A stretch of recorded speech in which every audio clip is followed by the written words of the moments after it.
Are you ready to listen to my dad Joe and Uncle Justin talk about sports?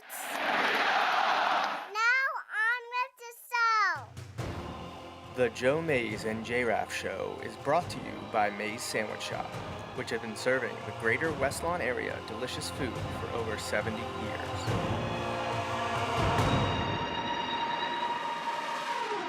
You are listening to the Joe Mays and J-Raff Show. Boring. A weekly podcast about sports since 2011. Don't you ever get tired of being wrong all the time? With a focus on football. Second and goal. Pass. Got it. Touchdown. This guy has had some year. Al, I've got to tell you, in a pressure situation, I don't know if I have ever seen anybody be better than Matthew Stafford and Cooper Kupp. Wow, what a drive. 4th and 1. Burrow trying to keep it going, gets spun down, gets it away, and incomplete. Rams now running down to celebrate with a defensive play. And guess who? Of course. I mean, you don't even have to think about it. Pointing to the ring finger. When everything was on the line for the Rams, yes, we know it was Aaron Donald. But the Rams were built to win the Super Bowl, and they have sealed the deal. Now, here are your hosts, Joe Mays and Justin Raffoff.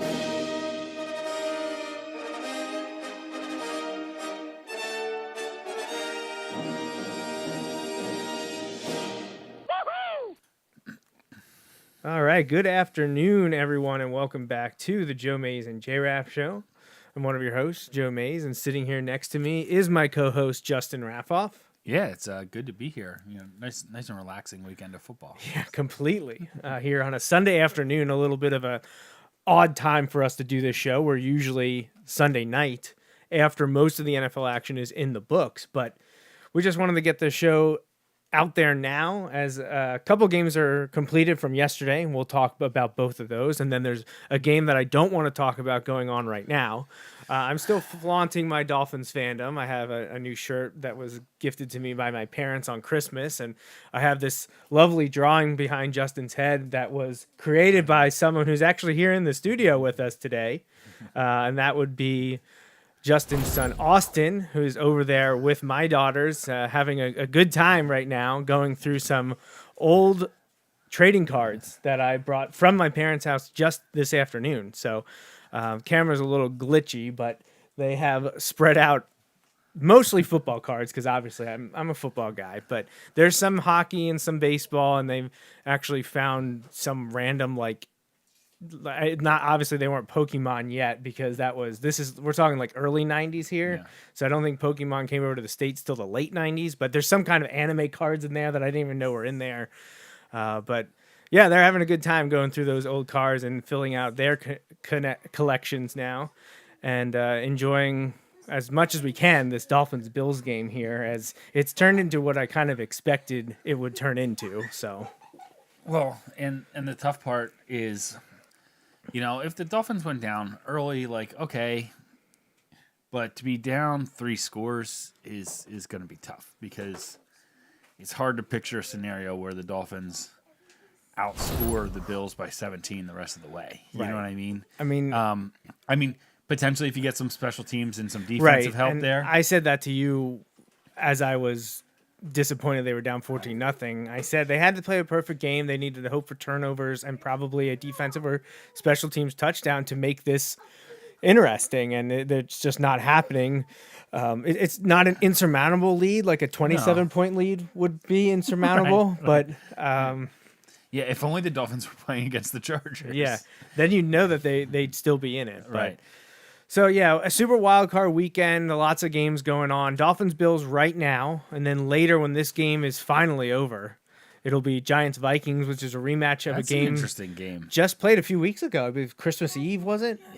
Yes. Vikings won that one. Vikings did win. It was also in Minnesota, just like today's game right. will be. It is an interesting one. And, Justin, we did kind of for bragging rights, just a few family friends confidence pool where you pick the winner straight up, no points or anything like that, but you assign them points based on how confident you are that team will win.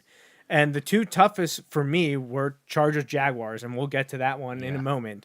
But Giants-Vikings, I feel like, was my next toughest one. And I've been a doubter of the Vikings all year. Not that they're not a good team, but that they're a fraudulent elite team. Yeah, they're in the next tier down. Right. Like they're not the Eagles and 49ers. They are not the Bills, Chiefs, and Bengals. Right. And they're, to be honest, I don't think they're even the Cowboys. Now, where the Cowboys are is debatable. Tough to tell right now, but like I think we'll probably talk about that, but I think Cowboys are going to be fine. You know, and if you look on the other side of the bracket, like the AFC, they're not the Bills, they're not the Bengals, they're not the Chiefs, you know. So, yeah, they have weapons. They have weapons, but man, they've looked bad against the best teams they've played, except the Bills. But the Bills gifted that one to them. Yeah. You know. Now hey, it's the NFL. Style points literally do not matter. Right. But yeah, we'll see. But it's going to be an interesting game because the Giants, you know, they were able to rest their starters last week. You know, if they can run the ball, and I think more importantly, they were able to rest Saquon being healthy going into the game and rest their defensive starters, that are guys up front, because that's where they're going to cause problems for Minnesota. If Cousins has time to sit back there and throw the ball to Jefferson down the field, it's going to be trouble for whoever they're playing.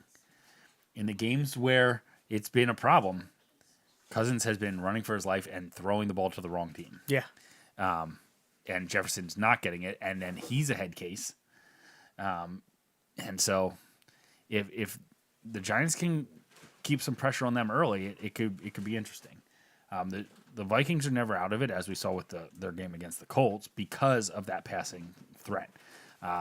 But if you can make them one-dimensional and they don't get to use Dalvin Cook like they should, it could be a problem. So yeah, we'll see. We'll see. But honestly, that's the two games I was most excited about for the weekend, given the state of teams' rosters right now and depth charts and everything.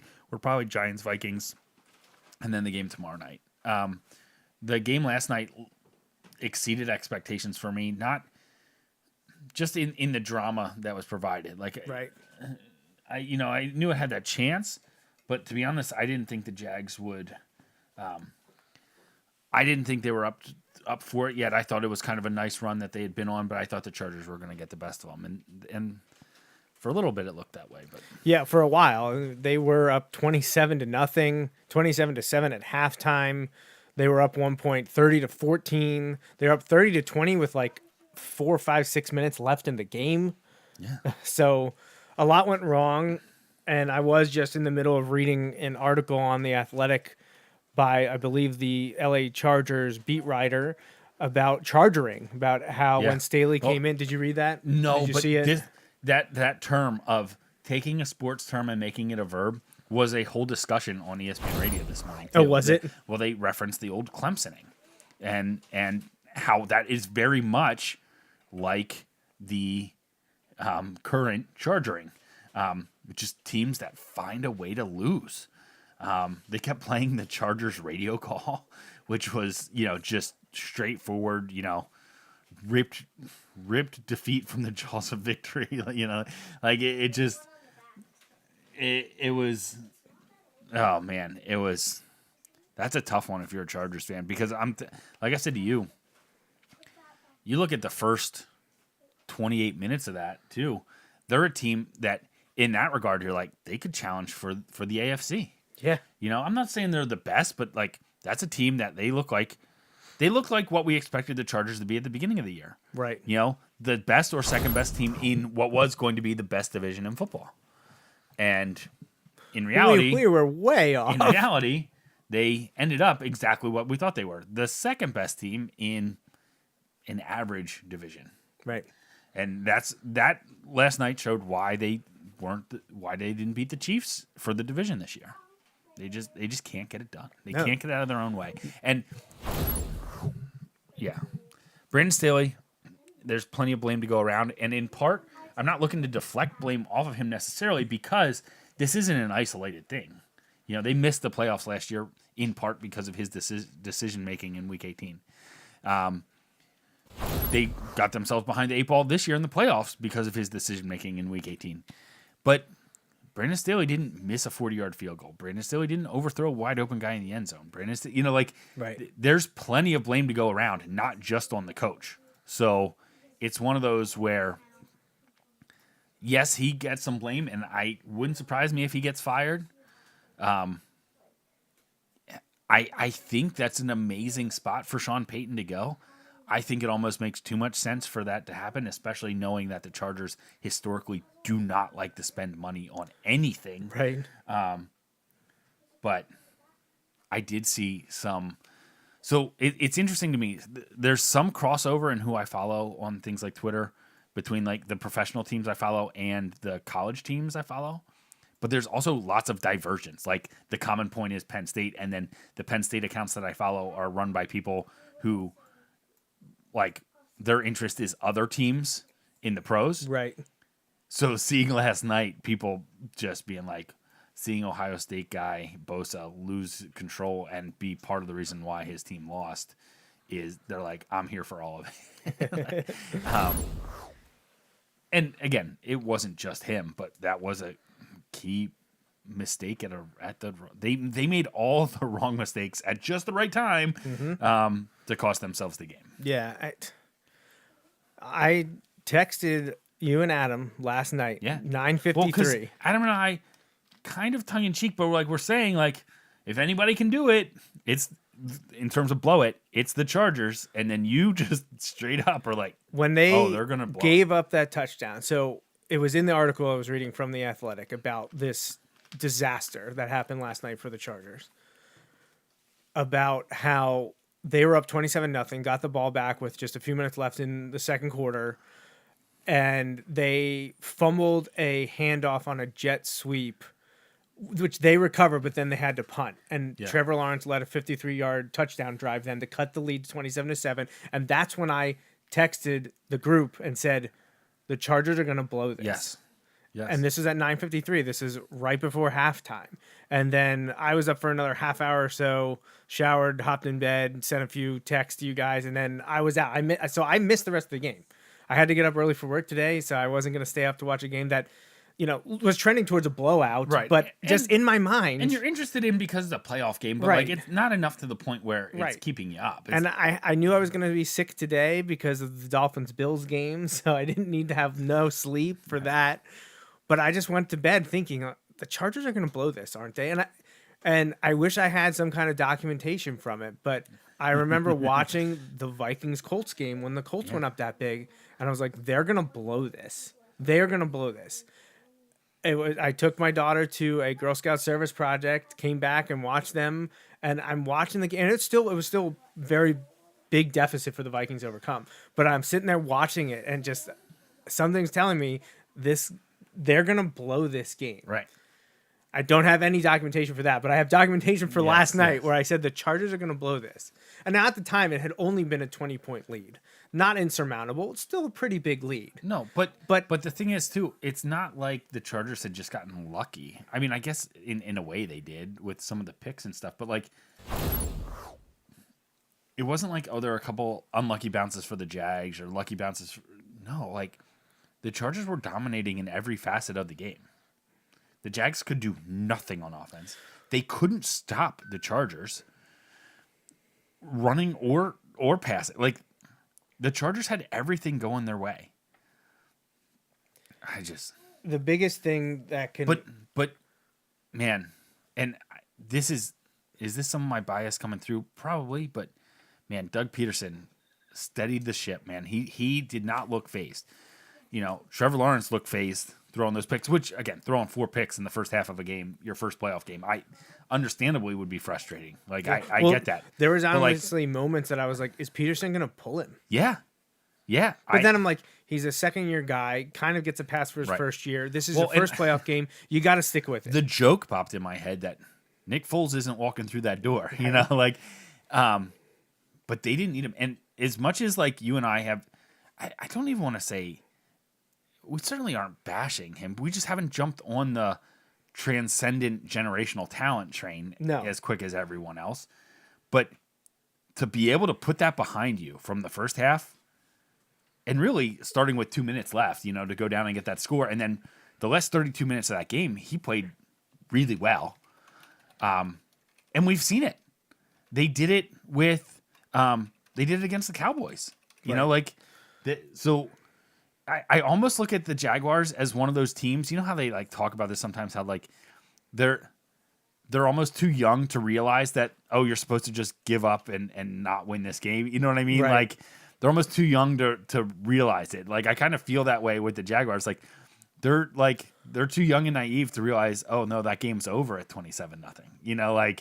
Right. They were able to get it done. So it was really cool. So I'm trying to pull this up on the screen because I saw. Oh, now I'm moving stuff around that I shouldn't be moving around. Let's try that. Nope, still not the right one. Let's try again. Nope, still not the right one. There we go. 5th time's a charm. Oh God, stupid. So I saw this morning on Freezing Cold Takes, at Old Takes Exposed on Twitter. It's the second one. Right. Just a reminder that there's people with functioning brain cells that actually think Justin Herbert is a better quarterback than Trevor Lawrence.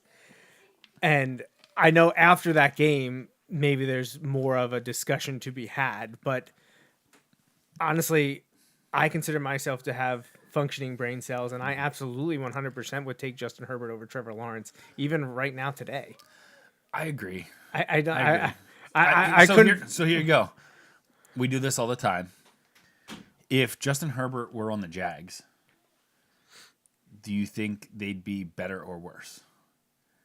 I would say better because I felt like the first 8 weeks Trevor Lawrence wasn't that good. I agree. I think the Jags are at no worse in So the they same finished place. 9-8, right? They won the division at 9-8. Josh Allen and Dolphins guy were getting into it. 94, is that Wilkins? That's Christian Wilkins. Yeah.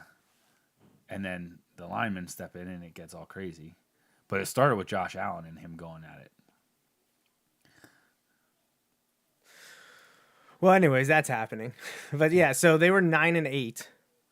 I didn't transition it over, so people can't even read what's on the screen. There we go. So you can read this from Matt Downs on Twitter. It was retweeted by Freaking Cold Takes last night when Trevor Lawrence was having a bad time. Right. So it's actually a freezing cold take of a freezing cold take. Right. But I think Justin Herbert's better than Trevor Lawrence right now. Yeah, I feel like there's a that's lot of not- evidence to right, that. And I don't necessarily mean that as... Okay, so Wilkins bumped into him, and then Josh Allen shoved him, and then they just started shoving each other.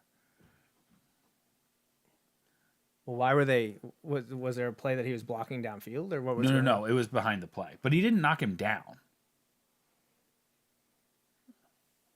They're just everything's going to offset. And here we are, right back to where we started. So, on the record, though, Christian Wilkins did nothing wrong, and Josh Allen's a giant turd. So, it was. There was an interception. okay, so he was blocking the quarterback. Xavier Howard playing out of his mind today. I wish that was true. That's a heck of a So pick. did he catch it? Yeah, Okay, so it yeah. was an interception. Yeah. So what's the problem? Josh Allen No, didn't like that he was being here. blocked. No, so I think it's before the pick. Actually, he had hit him, but then they just shoved each other back and forth. But either way, the ref stepped in and stopped that. It was when the linemen come up, which I get. That's what the linemen aren't just going to stand there and watch the quarterback get in trouble, unless you're like Zach Wilson or someone like that. The Jets linemen definitely would not go over and stand up for Zach Wilson. Yeah. So, anyways, to make this long tangent shorter, I think Justin Herbert's better than Trevor Lawrence. I think if Justin Herbert was the quarterback in Jacksonville this year, they might have won another game. Right. It's tough to Especially say. because the beginning of the year, the Jaguars and Trevor Lawrence were not very good. So the first couple weeks they were like solid, and then they lost to the Eagles, and they went on a slide, and they lost a bunch in a row, and then they got hot and won a bunch in a row. But yeah, like to be honest, for me, I feel like the gap between them closed a lot this year. Sure. Because, like, yeah, I'm with you there. I just didn't. There were so many unknowns with Trevor Lawrence after last year. A lot seemingly not his fault. Right. Like, yeah. one of the worst coaching hires in NFL history. Right. But I look Which at Herbert. like so many, not just Yes. us, so many people called I look at before that Herbert, even happened. and I'm like, again, so much of what happens, I just don't know that it's his fault. But at the same time, like, yeah, I get like you need to be the guy that steps up and makes it happen. Like the idea of blowing a 27-point lead is terrible from a defensive standpoint, but it's also like you're up 27-0 with 2 minutes left in the first half, and you only scored 3 points the rest of the way. They only rushed for 7 yards in the second half. Right. Like, what? How do you let that happen? Like, how do you let that happen from both offensive and defensive standpoint?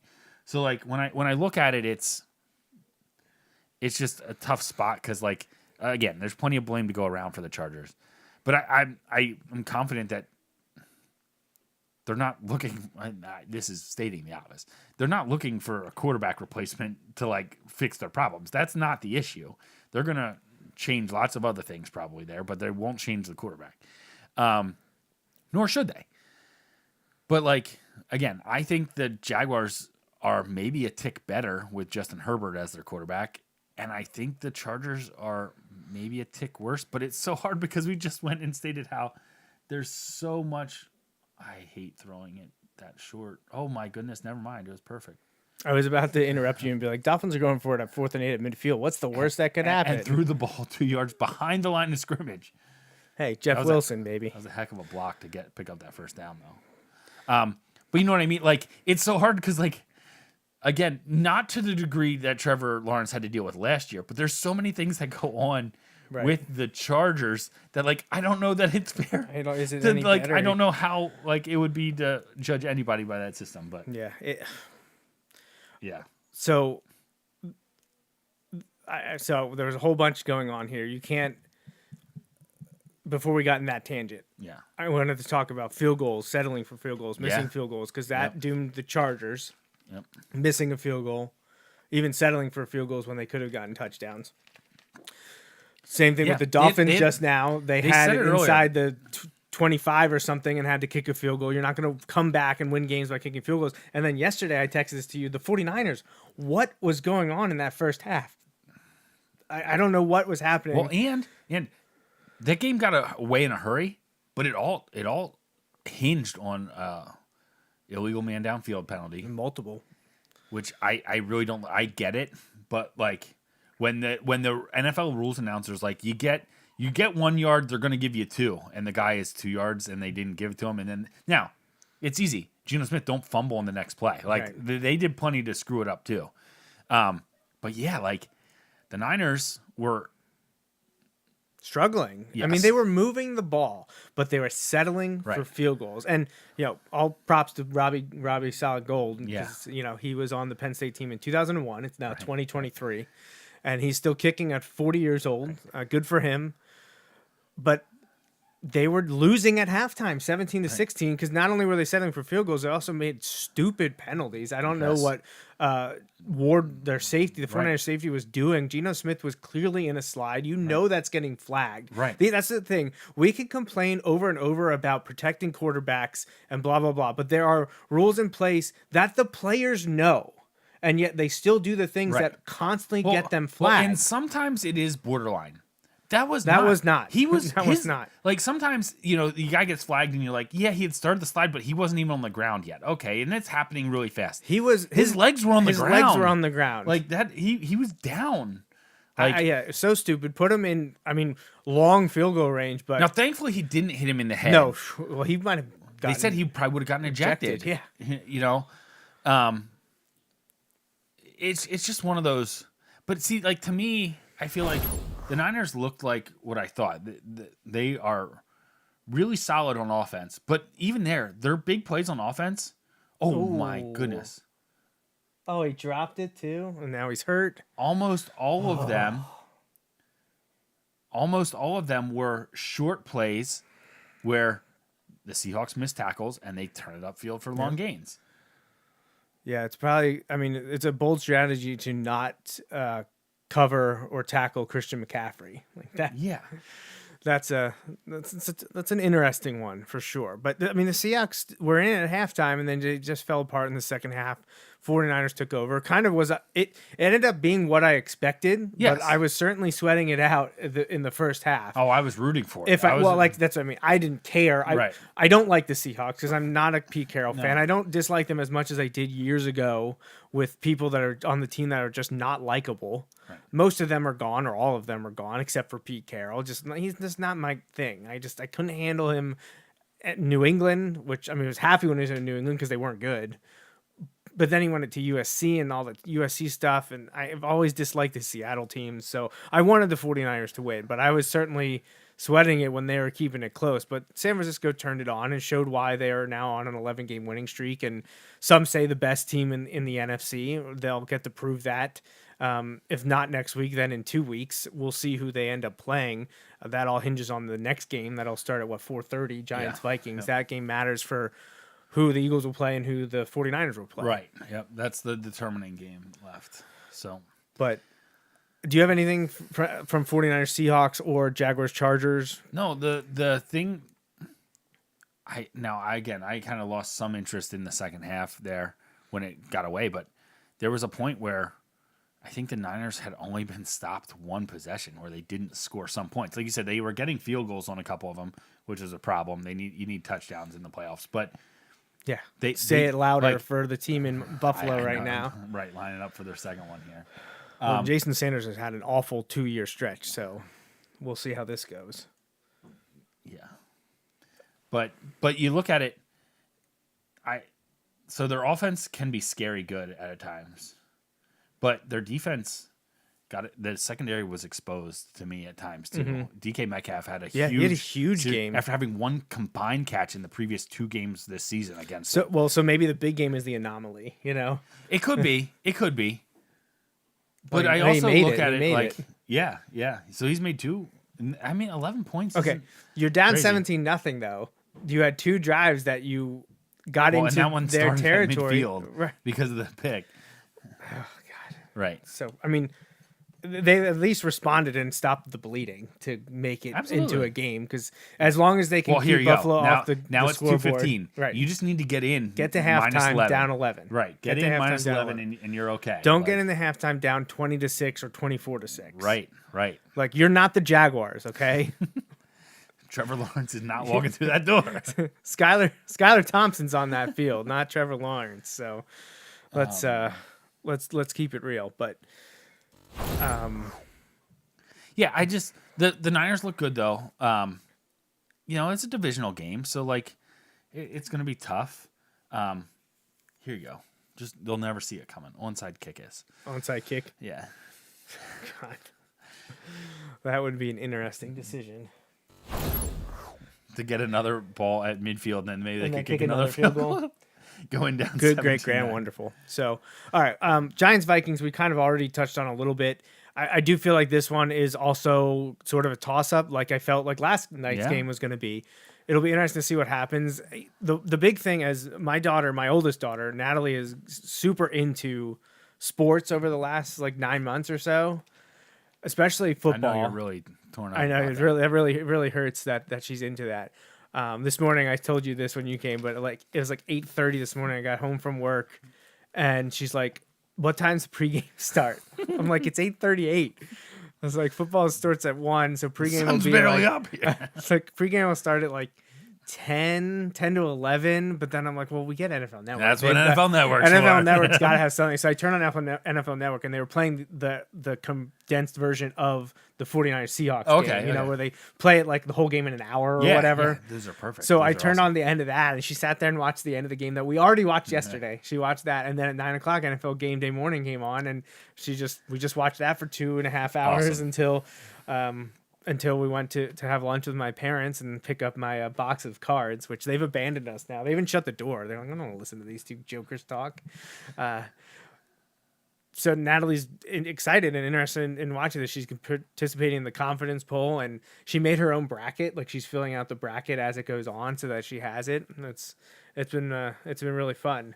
I don't remember where I was going with the point of this story now that That's all right. dovetailed a bunch, but Giants Vikings. Yeah. She always and Haley joins in too. We watch Red Zone Yeah. during the regular season, and then so every time a slate of games starts 1 o'clock, 4:30. They go through, they'll throw up the Octo box or whatever, and they'll show the games. The girls will read, all right, this team's playing this team. Who do we want to win? Right. So we always go through, well, who do I want to win? Well, who do I think's going to win is this, but who do I want to win is this. Sometimes they match up, sometimes they don't. And then they want to know why. So Vikings and Giants are playing tonight, and what they hate is when I go, I don't really care who wins. But like, I don't really care. I'm a fan of an AFC team, so the NFC teams don't mean a lot to me.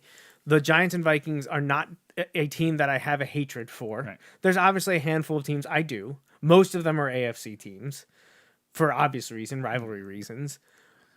But Giants and Vikings does not move the needle for me in any like negative or positive direction. If it mattered to my fantasy team, I would probably be pulling for the Vikings because for some reason I had a ton of Vikings this year and got more when they traded Hawkinson, the Lions, to the Vikings. But fantasy's over. Congratulations on your win, by the way. Yes. I mean, asterisk because Jamar Chase didn't have a chance to put up 52 points or whatever Greg needed to would have beat you. needed 52 and a half, I believe, to tie. Actually, I think you needed 51 and a half to tie 52 to win because you had Mike Evans on your bench. And Who I had 52, and I told right. you he could take anyone from either bench to replace. That would have been great, man. That would have been amazing. Imagine all the social media clout we would have gotten if we pretended that happened, that I instituted that rule. Man, fantastic. But so Giants Vikings, I don't care. It's a toss up to me. I could see either team winning. I've been a Vikings hater this year and that they're not as good as they are. I mean, you look at analytics and anyone that has outside of Minnesota is probably like, the Vikings are kind of a fraudulent. What did their score differential end up being? being? Yeah, what did it end up being? Because, let's see. Is that listed on the standings? I can just pull it up right here. Like, it had to be close to 0 still. -3. Yeah. So they should be predicted to be 8 and 9 essentially. Yeah. If you do that Pythagorean theorem right. or whatever it is in terms of points scored directly correlates to win loss generally. Right. Well, look at what were the Giants who finished 3rd in their division? -6. -6. Right. So a close game today. Yeah. But it was 3 or 4 weeks ago. Like, it's crazy because the Giants are -6 in 3rd place. The Cowboys, who are in 2nd place, plus positive 125. Right. The Lions, honestly, to me, the Lions were a better team than Minnesota at the end of the year. Yeah. Well, which is why I'm disappointed Detroit didn't make the playoffs. I kept thinking last night, and I'm like, I don't know, especially the way San Francisco played in the second half. I'm like, I'm not sure it would have mattered, but like, it would have been more exciting to me to watch the Lions play the Niners yesterday than the Seahawks. But maybe because yesterday, like, I wanted the Seahawks to win, mostly because I just didn't want the Niners to win. But if the Lions were playing, I would have been actively wanting the Lions to win. Does that make sense? No, I get it. Instead of the rooting by default, I would have had an actual rooting interest. So. And in its purest form, the Lions are the division champs because they went 5-1 against the NFC North. And they have top 5 pick? They have the Rams pick. Yeah, I think it's number 5. 5. I think right. it's 5. Yeah. Well, I love the thing going around. This is a little off of that, but the Eagles won the NFC East and also have the highest pick of anyone in the NFC East because of that Saints pick is the number 10 pick. So I'll take that. So, anyways, finish my Giants-Vikings story as we just keep derailing that. I decided that I'm rooting for the Giants only because of Saquon. I get that. Because I just like I'm the Vikings are just at this point where they're kind of in purgatory to me because I'm not an NFC fan nor hater. I don't dislike the Vikings. I would honestly cheer for them more often than not, probably, because they just are. They've never won a Super Bowl, and they're kind of like a lovable loser. But Kirk Cousins is one of those that I defend him for people that don't think he's any good, but also agree that he's not a top tier quarterback. Dalvin Cook's been frustrating for me the last 2 years in fantasy, especially this past year. But there's no like one thing that makes me want the Vikings to win. And the Giants have Saquon, and despite his ties to Buffalo for many years, I don't have anything against Brian Daboll. I wanted him to be the Miami coach. By the way, the Bills just keep running right past the Dolphins secondary. Awesome. Just straight up, right down the field. How do we still have that much time left? I It feel was like 2-minute warning. 2-minute warning. Stupid 2-minute warning. I don't know if he actually caught it. We're gonna have to see here. Is it Gabriel Davis? He did not catch that. Is it Gabriel It's Davis? going to be incomplete. Is it Gabriel Davis? Number 10, No, is that Isaiah McKenzie? Shakir. Oh, Shakir. He had it. He was wide open. He just dropped it. So Maybe that's the break the Dolphins need, yeah, because he would have been like inside the 20-yard line. Well, they're going to need a few more. But in the end, I kind of want the Giants to win also because I actually put it out in a tweet that I had someone respond to me about F off when I said, so what team do the Vikings lose to be one and done in the playoffs? Oh, yes. And when they pulled the Giants, honestly, I felt the Giants were kind of fraudulent throughout the year too. I didn't think they were as good as they were. Right. I didn't think they were a playoff team, but here they are in the playoffs. So you want to be a playoff team, win this playoff game, and earn the right to go to Philadelphia next week. Yeah. I'm really intrigued because, like you, I still feel like I just don't know. I just don't know about the Giants. Like I honestly feel like I have a better view of them now than I did early in the season when they started off 5-0 or 5-1 or something like that. Like, even though the record trailed off, I feel like the fact that the wheels didn't fall off, like they have a number of times over the last few years, I have more respect for the Giants now than I did a third of the way through the season. Were they 9-7-1? Is that I think so, because I feel like they were trending in the right direction. Oh, that was third down. They're getting the ball back now. Maybe they can go in and score here. Hey, another field goal. Yeah. Hey, just get like 4 more field goals. Just start chipping away. 18-17. Can you imagine if they won 18-17 with 6 field goals? That'd be pretty insane. He's going to return for a touchdown. No, he's not, because the punter's going to take him down. Great. But they're in field goal range. So, see, the things I can joke about when it's not my team. All the Dolphins would do here, if they would pull this miraculous upset, would earn the right to go to Kansas City next week and then play in the Tyreek Hill Bowl. See, that would be more entertaining and exciting. See, then you could have if Tua was going to play. Well, I was going to say you could have a Filer moment where you could be wearing a Dolphins thing and send a picture to Chad, so you'd be like, "Call the ambulance." Seriously, not for me. But yeah, like I really, there are 2 teams I just don't know any. Like, we've seen a season of it, so I feel like we always say like the teams have shown you who they are by now, right? But both teams, I'm like, but that's why I think it's a toss up between the Giants and Vikings. I could see both teams winning the game. I don't picture the Giants blowing out the Vikings. I could see the Vikings blowing out the Giants. No, if the passing game gets going, they could blow out. Yeah, if the Giants aren't getting pressure, like you said, then I could see that being a big problem. If they don't, like if it's not like a close win, obviously either team, but I can see the Giants winning close. I don't see the Giants blowing the doors off the Vikings. Like, right. That's just no. I don't either. I don't see that in the cards. But. So, for you as an Eagles Which fan, means book it. The Giants win in a blowout with playoff interests. Would you rather see the Giants beat the Vikings, ensuring the Eagles play the Giants next week? Excuse me, or the Vikings win and the Eagles have to play Cowboys or Bucks? No. So here's the thing. If I'm literally writing the story, right? Like, and in hindsight, like if you had, like if I knew the Eagles were going to win next week, give me the Cowboys. You want Dallas, yeah. Right? Or the Bucks to beat Tom Brady again. Like, and the Eagles have been like almost as much of a demise against him last year, right? As much of a demise against him as the Giants. I know the Giants were in the Super Bowl, but the Eagles got him in the Super Bowl too. You know what I mean? Like, just that would be a great storyline. But here's the issue I have with that. I'm not going to go on record and be like, I want to play Dallas.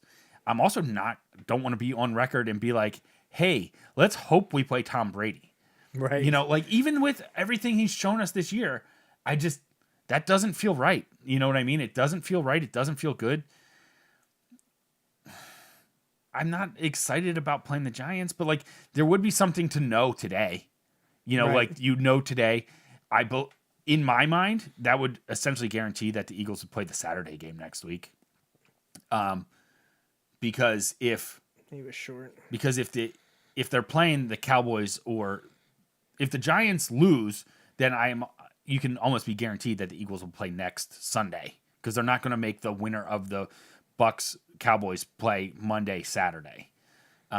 I mean, I would love that. Can you imagine Cowboys fans if they had to play Monday night on the road and then we're told, yeah, you're playing Saturday on the road too in Philly? Definitely not happening. Right. It should win the division if you don't want that to happen. I spent an inordinate amount of time at the end of last week after work with pen and paper and then on the computer trying to figure out how to add more teams to the playoffs, but also have multiple buys. It's just not possible unless you're adding a ton of teams. Because I was like, oh, we'll just add another team, but can give the 4 division champs a bye, but then you can reseed. So the division champ got a bye, but if there's a better team in the wild card round that has a better record than that division champ, like the Buccaneers, like the Jaguars, they can go on the road, even though they're a higher seed. Right. But then I was like, well, you can't have 4 buys and 4 teams play in, because then it got to be a mess, and it became much more difficult than I expected it to be. But I do think there's a good chance that in the next 5 years they add an 8th team. So here you go. I started hearing this week too about that AFC championship game. They're like, if it goes well, look for the NFL to look to have these weekends. And Stop right now, because you're about to say that my dad was right all along. So here's the thing that I wasn't thinking of. If it turns into a big deal, you could get places to bid on it like they do the Super Bowl. That's where I was overlooking that last week. When I was here we like, go. How do teams... Another field goal. How do teams... And the thing I don't like about this is there's still a minute 19 left, so you could kick this field goal, and then the Bills get the ball back. Unless they onside kick it. But here you go. How do you bid? Like, I feel like bidding on the Super Bowl is one thing. Bidding on the AFC or NFC championship game is a whole nother thing. Yeah. And like, well, what if the team that you bid is playing in it? Right. Like, who's gonna bid on that? Unless you cross them, like only NFC domes could host the AFC game. And well, see, and that's the thing. Like, do you limit it? Does it have to be a dome? Like, I don't know. What if they said it has to be college stadiums? Oh man. Oh man, that would be something. That would be something. Like, can you imagine? And I know we talked about it, but just imagine Buffalo versus Kansas City at Beaver Stadium. At Beaver Stadium. Oh my god. See, I love football enough that even though that's one team that I will never, the odds of me cheering for them is very remote. I would want to see that game, even if Chad wasn't on the Chiefs. No. Say this is 10 years from now. Right. It's just like. That's like, an event. That's an event, be there. And it's at a stadium that I love. Right, but like even the ones I don't like. Imagine if it was at like the Big House or like just any of those big time ones. Like, it would be so cool. It would be so cool.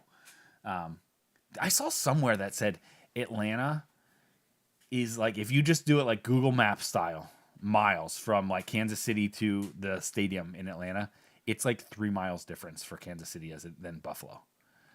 Like, if I were a Chiefs fan, I'd be livid. Like, it's just crazy. But yeah, now let's see if they can get in. I hope someone lights him up so bad. I don't want him to hurt. I want it in his head that he's gonna get lit up. We all so heard that you want him to get. I did not say that. I did not. Drew Bledsoe treatment. No, face mask gets caved in. No, didn't say that. Did not say that. I do hope they get to halftime without the Bills scoring more points. That I definitely hope for. So my dad sent me emojis that I'm not going to relay to you right now. I assume it's because I don't want him to be proven to be correct. Because I mean, we talked about it already. I did doubt that he had said, because I had never heard of that before and I couldn't wrap my head around it, because I wasn't sure that it would make them more money. And in the end, the NFL is a business. That's what you're thinking of, right? You're thinking of, how do we make more money? Could that make them more money? I guess I'm thinking of it too practically and physically in person with the people attending the games. I'm not thinking about the television audience.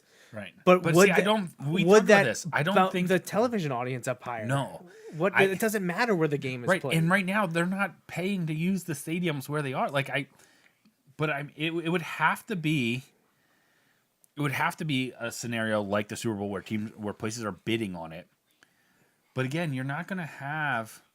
I just don't get how it makes them more money. Like, and again, there are people who make a lot of money because they make the NFL a lot of money, and Oh my goodness. Yes. Oh my gosh, go. Just get out of bounds. This is amazing. 17-12 at halftime. Hey, one step closer to the 18-17 reality. So. Oh, that's too bad. Oh, what a bummer. Good job, Butterfingers. I know, I hit the defender's elbow, but that's all right. I can still make fun of Cole Beasley. Any chance we get. Nice haircut, by the way. What is this, 1997? Who picked that? Is that Holland? Number 8. Was it Javon Holland? Sweet. All right. See, the Bills really just need to go with the running like the 4 verticals, like that play seemed to be working for them earlier. I was literally about, as we're watching this, I don't know how live that is. The streaming's ahead of the television, so we're probably seeing this happen before other people are seeing it happen. But I was, as the ball's being thrown, I'm like, first down, because he was going to make the first down catch. But double reverse. Well, not double reverse. Get rid of it. Oh God, that did nothing. That did nothing. But they're just backing up to have the better angle for the field goal. So, yeah, neutral fields. Could be coming, could happen. I don't know. We'll see.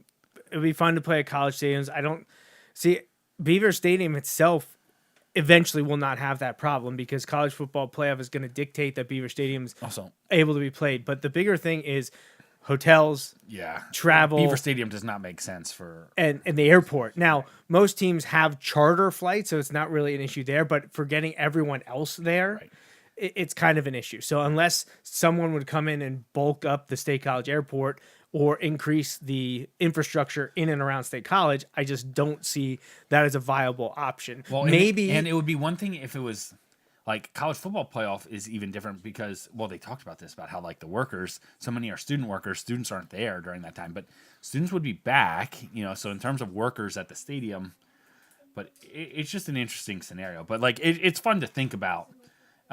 The thing is, like, Michigan's not a great stadium for hosting. They park on a golf course. If you're going to talk about places like, and this kills me, but like someplace like Columbus is a big stadium in the middle of a city, so like there's an airport nearby and like all Knoxville, places like that. Right. Yeah. But that's not what they're looking for. First down. First down. Hey, do you get if you score here, you go for 2? No. No. I'd probably kick it. It's so early. I don't want to be chasing that point the whole time. Yeah. I feel like McDaniels, though, is fully one of those guys where there's somebody who has the numbers run and he'll go by whatever the number says. Well, it can be me. Which is fine. If McDaniel wants to call me. Oh, that reminds me. I have a story for you that later. It would be perfect because I made it known publicly that he was one of my last choices for the coach. Yes. So if you want a contrarian on your staff, I'm your guy. Oh, one of my memories today was touchdown. Is that Gesicki? Gesicki. Yes. Here we go. One of my memories today was commenting on the Eagles hire. Oh, he's broken up the gritty. Yes. Was commenting on the Eagles hire of Doug Peterson, and I said, and my comment was, the one thing that makes me feel really good about the Eagles hire is how many people don't like it. All right. Now, to be fair, there are a lot of my takes on there that are old takes that are really bad on sports too. They're going for 2. Like, based on this, I don't see how anybody can say, so-and-so what is better than so-and-so. And like looking back, and it's super clear that like so-and-so was better than so-and-so the whole time. And so, like I said all along, I said all along, you obviously go for 2 because. Oh man. Man, it's too bad we're not going to be broadcasting live for the second half of this game, huh? Well, it's good because you're going to. I'm going to be throwing up. They've reeled you back in. Yeah, they let you down. They went down 17-0. You're like, okay, you were accepting it as gracefully as you can. And I went in with no expectations because that is how you have to do it as a cynical sports fan. And I mean, honestly, outside of the Phillies in 2008, what have I ever had to cheer for in terms of a big time performance in a championship game? Because as much as Penn State has been fun and has won some Rose Bowls in my lifetime, that's not the national championship that we want. Haven't seen that there. The Dolphins haven't been in the conference championship game since I first started cheering for them. The Flyers have destroyed me in the Stanley Cup championship multiple times now. The Phillies just lost in the World Series, but I give them a pass because they've already won the World. They've overachieved, Right. and they won the Right. World Series in my lifetime that I cared about. They've checked that box. Check that box, and they're the ones that got Natalie super into sports this year, so I can't be mad at So them. the others still have to check their boxes. But like Penn for you. State hasn't checked the 'Cause we box. don't count like, 86. and that's no, I don't count it. We because count we're- it, but it doesn't count for fandom. Same because- thing. Well, like the Dolphins were in the Super Bowl when I was months old, a year old, right? So like I don't count that. I didn't even know what like that doesn't count. Right. So Penn State's a no. Flyers are a no. I got we're Dolphins are a no. See, we're gonna Sixers are a no. We're gonna get in trouble with our resident Cowboys fan listener when we talk about how those things from way back don't count because I mean that's what they had to go on. But see, right? I remember the Cowboys winning the Super Bowl. So if I was a Cowboys fan, Yes, that I would know, count. I know, yes. Like I remember, watching Kelly's and my, her family's excitement when the Steelers won all those Super Bowls in the last 15 years now. Like I was there with you when the Eagles won the Bills Super Bowl. went back to the just run guys down the field again and completed a pass. No, it's Gabriel Davis. He didn't catch that. He doesn't catch passes. What are you doing? Run with him. What's he looking at? Oh, God. So, I have no expectations is what I'm saying. Right. Because I have no expectations for the Dolphins ever because I feel like they always let me down. The Flyers have been a hot mess. The Phillies, I had expectations for. The Flyers aren't even a hot mess the right way this year. Though. Yeah. They keep winning Could too you be much. worse, please? I want Connor Bedard. But the Phillies rebounded this year and did fantastic. And I, as much as they came up short by 2 games at the end, I can't be mad at them. No. Like I was still thrilled about that. Like Natalie and I still talk about that. So, the Dolphins. Honestly, growing up, the Dolphins were the ones that caused me the most grief, I'd say, because the Phillies in '93 was fun, but that was when I first became like a sports fan. So, what's your problem? What's the issue? No, it's just. Oh, is it? Is it a sports card of him? Oh. So, but the Dolphins, they were probably my biggest investment were the Dolphins. I get it. And they were always that kind of like the Eagles were in the early 2000s, couldn't get over the hump, but were always really good. That was the Dolphins when I was young and growing up. Like from 93 through like 99, they were almost always in the playoff, usually winning or in the running for their division. In the mid 90s, they were making the AFC Championship game, but they just couldn't get to the Super Bowl. What are you doing? How are you leaving these people wide open in the middle of the field? Oh, God. Now they're going to go into halftime down. See? You get a little bit of hope and excitement, and this is what happens. This is what they do to you. But, yeah. So we didn't even talk about Bengals Ravens, and I know we already got one or multiple comments, so we have people. So first, your mom agreed with us on something. That was a while ago. I don't know what we were talking about. But she did ask if I'm cheering, wanted to know if I was cheering for her Ravens. The answer to that always and forever is no. Because the Ravens are one of the teams on my list that it would take a lot for me to root for them. I believe I rooted for them a few times when they were playing the Patriots in the playoffs because like the enemy of my enemy is my friend. Right. So, but honestly, right now, like I don't think the Patriots are anything. I might root for the Patriots over the Ravens. So, but it doesn't matter. They're playing the Bengals tonight, and I'm a big fan of Joey B. So, what happened? I think Stefan. Oh, they ruled him out. Stefan good. Diggs made a one-handed grab. So then, my dad said, "Give it me anybody that can beat the Eagles." My uncle said, "Guess I joined the show at the right time." And your mom then said the stadium is quiet, alluding to, I'm guessing, Buffalo. Yeah. But now, of course, they're getting back into it right before halftime. Oh, I don't know. He might have had both feet in. I don't know when he caught it. Like when. your mom just messaged me, called me a hater. No. By the time he got it. Oh, he didn't have control because his feet looked in. Watch, but like. See, I'd say that right foot will look like his first Okay, no, leg you're to right. me. You're right. You're right. They're doing a review. Well, no, they've taken the time out to get them to review it. Oh, they're saying he wanted the play clock reset. Yeah, whatever. Let's finish this show. Let's wrap this up. But yes, I am a hater, Cheryl. There are a list of teams in pro football that I hate, and that is the 3 other AFC East teams because naturally, I don't think that's shocking to anyone. As a Dolphins fan, I hate the Bills, Patriots, and Jets. I mean, I really hate the Patriots because the last 2 decades of my life has been miserable in terms of NFL rooting interests. Now the Bills are good. And the Jets are just the Jets. Like they always think they're going to be better than they are, and this year they actually were right. Even though they came up short, they were much better than I gave them credit for. The field goal. Good blocking and returning. Because they don't have a timeout now. Yeah. Because they took the timeout there. Oh. So I have a hard time. It's really tough for me to see Sean McDermott be such a good head coach when he was so stubbornly in love with the wide 9, and like the Eagles had a lot of trouble. It was feast or famine for the Eagles on defense when he was the coordinator. Not all his fault, but just that I can't get that out of my head. My dad says he's thinking of ending the contract with our show unless I get rid of you. It's going to take a lot more money than what I get now. So, but we can talk. So obviously, just because, picks and block it and fantasy football were tough for him this year. Now I'm just rubbing it in. It's not going to end well. So the Bills are going to make this field goal and go up 20-17 with 4 seconds left in the first half. Dolphins. So I'm ready for the Josh Boyer era to be over.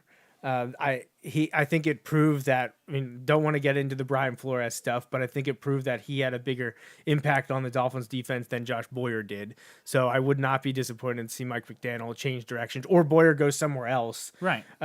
Because the Dolphins defense underachieved this year. As much as the Dolphins offense was inconsistent, mostly because of injuries, the Dolphins defense was not nearly as good as they've been the last few years, and that prevented them from winning a few games earlier in the season. But yeah. Bengals, Ravens. Right, so right. yeah, the Ravens are another team that I've never liked. I've always disliked them. That dates back to Ray Lewis and his cronies on those early 2000s Ravens team. Still bitter about the way that Super Bowl went down that I was at to see the Giants lose to Baltimore, but because I can't stand Ray Lewis, no. So that Ravens team's on that list. I've also always been a hater of the Raiders. That dates back to Rich Gannon ending the Dolphins.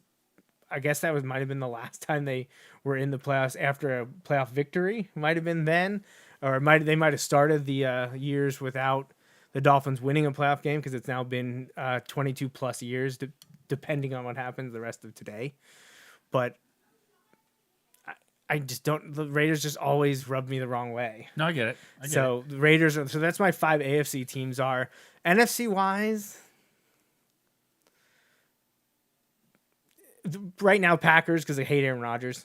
Right. I won't root for the Packers because I can't stand Aaron Rodgers, so I'm not going to root for that team to be any good. Right, and a lot of that is the player though, because right. No, I feel like if he goes somewhere else, I don't have anything against. I feel the like Packers. we've seen this movie before. Like if he went to the Vikings, I know that's not happening, and the Vikings were playing the Packers, you would be rooting for the Packers over the, so it's a player dictated thing, which I completely understand. We started this show Seahawks because I don't like Pete Carroll. Yeah. And I didn't like Richard Sherman. I was indifferent to Marshawn Lynch. Like he was an interesting character. Marshawn Lynch is exactly the kind where early on I was like, what the heck? But like the longer it goes, and even though he's out, the more I'm like, I like Marshawn Lynch. Now. But just like yeah. But I don't like we're gonna throw it. I like it. What's the worst thing that could happen? They return it for a touchdown. Okay, yes. But yeah. It got picked. But that's okay because we got picked? I think so. What if you get a pass interference call? Yeah, true. Then you kick another field goal. Right. But yeah, so that's probably my list of what was it? 6 teams? 7 teams? 3 AFC East teams, 2 more AFC teams, 2 NFC. Yeah, so 7 teams. Almost a quarter of them. I think that's fair. I mean, there's other teams that I'm indifferent to. No, I get it. Like I don't really care one way or the other. And then there's probably only like 7 teams that I would actively root for too. Right. No, I get it. But no, go Bengals tonight. I hope Burrow and Cincinnati come out on top. And tomorrow, Cowboys-Buccaneers. I'm not rooting for Tom Brady. And we are both definitely on record saying he's much more likable out past the New England days. Right.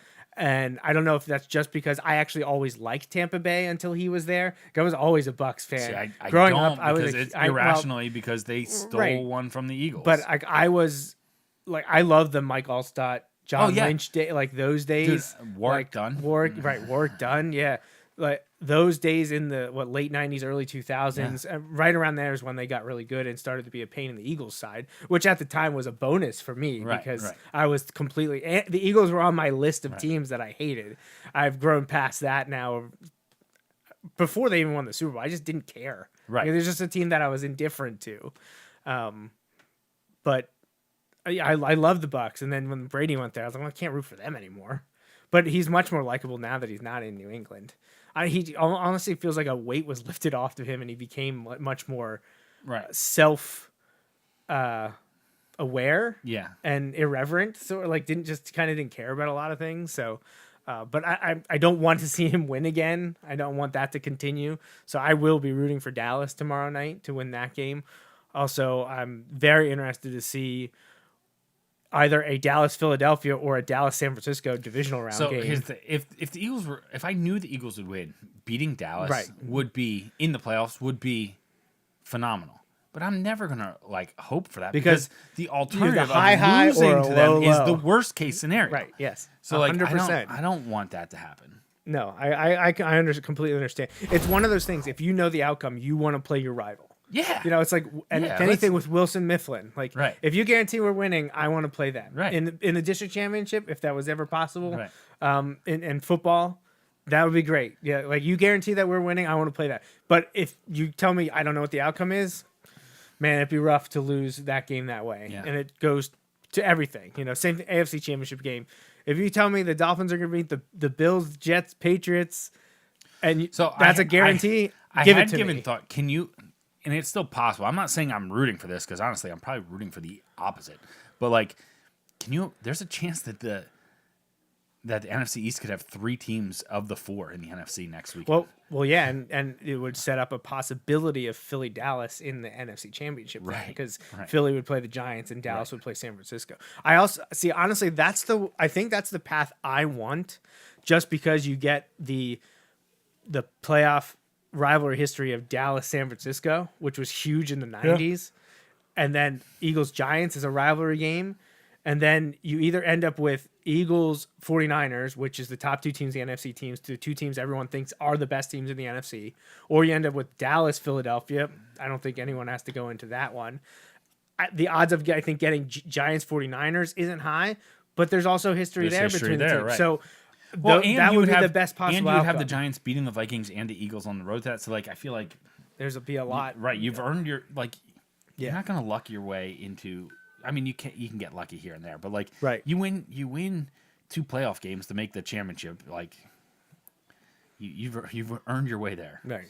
So so great start to playoffs yesterday. Apparently continuation today. I mean, unless the Bills go all 49ers on Miami and just blow the doors off of them, score 3 touchdowns in the second half, and it ends every way everyone wants or thought it would. Right. We'll see. I still don't have a lot of hope, especially giving up a field goal there at the end of the first half, just allowing them to run free down the field. Secondary needs some help. They got to get more pressure on Josh Allen and just be a thorn in his side.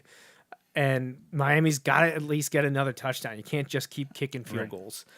But other than that, go Bengals, go Giants, I guess. Yeah, I'm staying out of the go whatever because I just whatever gives us the most exciting and entertaining matchups next week. That's who I want to win the next 3 games. The potential for the Eagles to beat the Giants and then beat the Cowboys en route to the Super Bowl would be pretty incredible. That would be a feather in the cap, huh? So, but then you would play the Dolphins in the Super Bowl. So.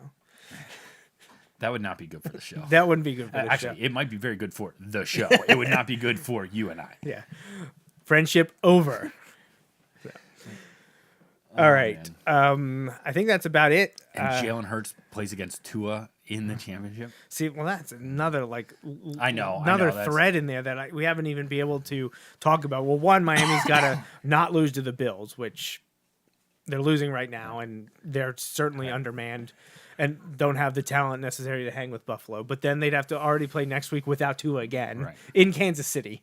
So we're a long way, and the odds of that happening You're saying the Eagles-Dolphins Super Bowl is not likely. Hey, not impossible. 6 weeks ago, it looked a lot more likely. Right. It doesn't look so much likely anymore. So, anything from you? Anything, shout-outs or anything? No. Well, we shouted out your dad last week. Yep. So happy birthday to our neighbor, Sheila. Her there birthday we go. today. So happy birthday to her. No one else special has a birthday anytime soon. So, yeah. Well, I mean, honestly, I was going to save it for next week because next week on the show is actually her birthday. But I'll say her happy birthday to her now. Happy birthday to my daughter, Natalie. She is turning 10 next Sunday. We do have a show next Sunday night to recap part of the divisional round, so we'll be around for that. But yes, happy birthday to Natalie, wearing her Dan Marino jersey and making me proud. Hey, and it's gone much better since she put that jersey on. That's true. It is much better. So maybe she's my good luck charm. So the kids are over there still looking through the cars, and we're going to see what treasures they found, because apparently they found the Brian and Brent Berenshausen baseball card from the 90s. So I'm going to check those out. But and an old Dairy Queen wrapper, apparently. All right. So all good things in a 30-year-old box of trading cards Never and know what you're gonna miscellaneous find. stuff. You never know what you'll find. So G.I. Joe game. exactly, with batteries that need to be taken out because I'm sure they're toxic by now. Yeah, all good things. So thanks for listening, everyone. Joining us for episode 367 of the Joe Mays and J-Raff Show. We will be back next week to continue our talk about the NFL playoffs. And by that point, we'll have most of the divisional round will be over. There's no Monday night game, right, for the divisional round. So we'll have, two Saturday, 2 Sunday? Yep. So we will be able to talk about 3 of the 4 when we get on the show, and the other one will be happening. Right. It'll be interesting to see. Maybe we have to move things around if that Eagles game is the Sunday night game.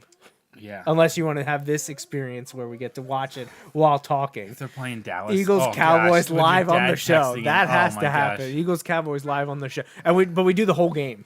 We go live at like 8:15 and we just sit here and watch the whole thing. It makes me anxious. No. All right. Well, if things change, we will make sure we let our loyal listeners know when we're on, because clearly I let no one know that we were going to do this at 2:00 today. But sometimes that's the way this happens. So. All right. Thanks again for listening. We'll be back again next week. Go Dolphins.